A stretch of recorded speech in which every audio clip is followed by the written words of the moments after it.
اعوذ باللہ من الشیطان الرجیم بسم اللہ الرحمن الرحیم فلما جاء آل لوط المرسلون فلما جاء آل لوط المرسلون چنانچہ جب یہ فرشتے لوط کے گھر والوں کے پاس پہنچے، قال انکم قوم منکرون، تو لوط نے کہا آپ لوگ اجنبی معلوم ہوتے ہیں۔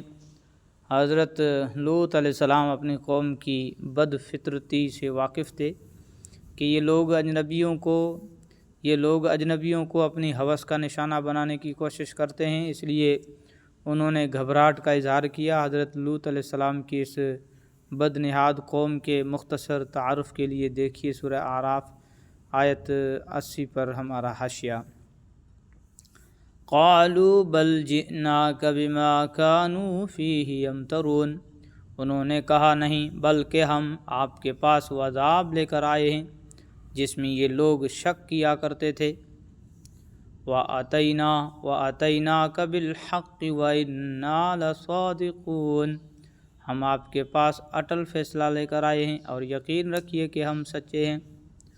فَأَسْرِ بِأَهْلِكَ بِقِطْعٍ مِّنَ اللَّيْلِ وَاتَّبِعْ أَدْبَارَهُمْ وَلَا يَلْتَفِتْ مِنكُمْ أَحَدٌ وَامْضُوا حَيْثُ تُؤْمَرُونَ، لہذا آپ رات کے کس حصے میں اپنے گھر والوں کو لے کر نکل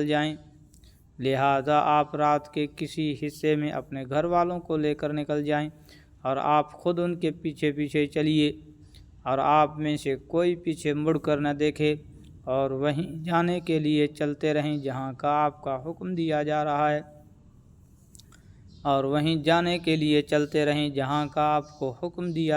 ہے۔ حضرت لوط علیہ السلام کو پیچھے چلنے کا حکم اس لیے دیا گیا تاکہ آپ اپنے تمام ساتھیوں کی نگرانی کر سکیں۔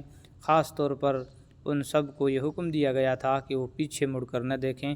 حضرت لوط علیہ السلام کے پیچھے ہونے کی وجہ سے کسی کو یہ جرأت نہیں ہو سکتی تھی کہ وہ اس حکم کی خلاف ورزی کرے۔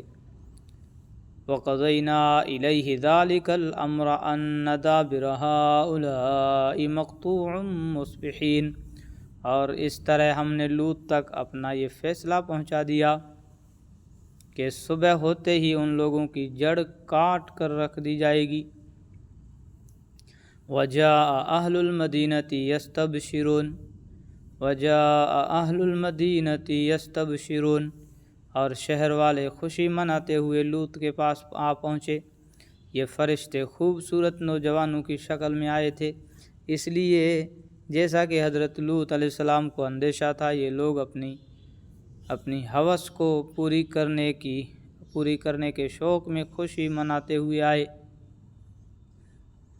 قال ان هؤلاء ضيفي فلا تفضحون،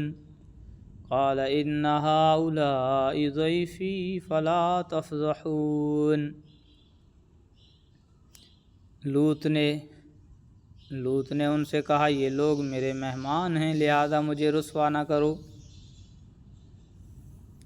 واتقوا اللہ ولا تخزون، اور اللہ سے ڈرو اور مجھے ذلیل نہ کرو۔ قالوا اولم ننہک عن العالمین، کہنے لگے کیا ہم نے آپ کو پہلے ہی دنیا جہاں کے لوگوں کو مہمان بنانے سے منع نہیں کر رکھا تھا؟ قال هؤلاء بناتی ان کنتم فاعلین، لوط نے کہا اگر تم میرے کہنے پر عمل کرو تو یہ میری بیٹیاں جو تمہارے نکاح میں ہیں تمہارے پاس موجود ہی ہیں۔ کسی نبی کی امت میں جتنی عورتیں ہوتی ہیں وہ اس نبی کی روحانی بیٹیاں ہوتی ہیں۔ حضرت لوط علیہ السلام نے ان بدقماص لوگوں کو نرمی سے سمجھانے کی کوشش کی کہ تمہاری عورتیں جو میری روحانی بیٹیاں ہیں تمہارے گھروں میں موجود ہیں، تم اپنی نفسانی خواہشات ان سے پوری کر سکتے ہو، اور یہی فطرت کا پاکیزہ طریقہ ہے۔ لعمرک انہم لفی سکرتہم یعمہون، یہ پیغمبر تمہاری زندگی کی قسم حقیقت یہ ہے کہ وہ لوگ اپنی بدمستی میں اندھے بنے ہوئے تھے۔ فَأَخَذَتْهُمُ الصَّيْحَةُ مُشْرِقِينَ، چنانچہ سورج نکلتے ہی ان کو چنگھاڑ نے آ پکڑا۔ فَجَعَلْنَا عَالِيَهَا سَافِلَهَا وَأَمْطَرْنَا عَلَيْهِمْ حِجَارَةً مِّن سِجِّيلٍ، پھر ہم نے اس زمین کو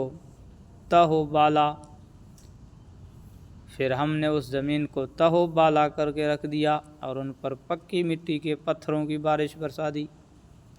ان فی ذلک لآیات للمتوسمین، حقیقت یہ ہے کہ اس سارے واقعے میں ان لوگوں کے لیے بڑی نشانیاں ہیں جو عبرت کی نگاہ سے دیکھتے ہوں۔ وَإِنَّهَا لَبِسَبِيلٍ مُقِيمٍ، اور یہ بستیاں ایک ایسے راستے پر واقع ہیں جس پر لوگ مستقل چلتے رہتے ہیں۔ حضرت لوط علیہ السلام کی بستیاں اردن کے بحیرہ مردار کے آس پاس واقع تھی، اور عرب کے لوگ جب شام کا سفر کرتے تو ان بستیوں کے آثار ان کے راستے میں پڑتے تھے۔ آیت نمبر 72 کے بارے میں یاد رہے کہ اللہ تعالیٰ کی ذات و صفات کے سوا کسی کی قسم کھانا انسانوں کے لیے جائز نہیں۔ دیکھیے سورہ صافات کا حاشیہ نمبر 1۔ ان فی ذلک لآیۃ للمؤمنین، یقیناً اس میں ایمان والوں کے لیے بڑی عبرت ہے۔ وَإِنْ كَانَ أَصْحَابُ الْأَيْكَةِ لَظَالِمِينَ، وَإِنْ كَانَ أَصْحَابُ الْأَيْكَةِ لَظَالِمِينَ، اور ایکا کے باشندے بھی بڑے ظالم تھے۔ ایکا اصل میں گھنے جنگل کو کہتے ہیں۔ حضرت شعیب علیہ السلام جس قوم کی طرف بھیجے گئے تھے وہ ایسے ہی گھنے جنگل کے پاس واقع تھی۔ بعض مفسرین نے کہا ہے کہ اس بستی کا نام مدین تھا، اور بعض کا کہنا ہے کہ یہ مدین کے علاوہ کوئی اور بستی تھی، اور حضرت شعیب علیہ السلام اس کی طرف بھی بھیجے گئے تھے۔ تو اس قوم کا واقعہ سورہ اعراف آیت نمبر 85 تا 93 میں گزر گیا ہے۔ تفصیلات کے لیے ان آیات کے حواشی ملاحظہ فرمائیے۔ فَانْتَقَمْنَا مِنْهُمْ وَإِنَّهُمَا لَبِإِمَامٍ مُبِينٍ، چنانچہ ہم نے ان سے بھی انتقام لیا، اور ان دونوں قوموں کی بستیاں کھلی شاہراہ پر واقع ہیں۔ دونوں سے مراد حضرت لوط علیہ السلام اور حضرت شعیب علیہ السلام کی بستیاں ہیں۔ جیسا کہ اوپر گزرا، حضرت لوط علیہ السلام کی بستیاں تو بحیرہ مردار کے پاس تھی، اور حضرت شعیب علیہ السلام کی بستی مدین بھی اردن میں واقع تھی، اور اہل عرب شام جاتے ہوئے ان دونوں کے پاس سے گزرا کرتے تھے۔ صدق اللہ العظیم۔